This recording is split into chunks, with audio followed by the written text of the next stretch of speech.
In a place like Kabul, there are a lot of ministries and a lot of potential target buildings grouped together. So we can get a report that there was an attack near Ministry X, Ministry Y, and Ministry Z, and it can all be the same incident and not necessarily three separate incidents. The other issue is the Taliban's claim. They claim that they dispatched 20 operatives to conduct this attack. It does not appear at this point that the Afghan security forces have found 20 operatives, only about 10 or 11. And that means that the Taliban could be attempting to inject some uncertainty into the equation. The pattern that we've been seeing is they generally like to attack in Kabul in January and February. The ramp up really started in 2008, early 2008, and it's continued over time.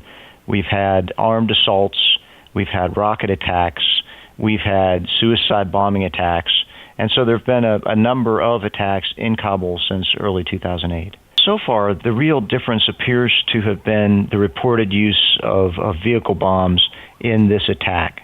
We have seen them use vehicle bombs in attacks in other places in combination with an armed assault. For example, we saw that happen in Sarposa, in Kandahar, but we haven't seen that happen yet in Kabul. The big difference that we've seen, though, between the Sarposa attack and last night's attack in Kabul is that the Sarposa attack used a very large vehicle bomb, a large truck bomb, to initiate the attack, and it did a lot of damage on the external security of the prison. And the bombs used to initiate last night's attack seem to be much smaller. If you go back and look at the history of Taliban attacks inside Kabul, they really have not been that successful.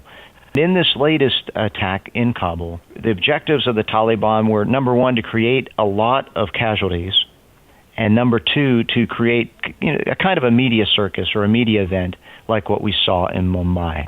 And they really failed in both of those regards. They didn't kill large amounts of people, and the Afghan security forces responded quickly and were able to shut them down before it became a prolonged siege.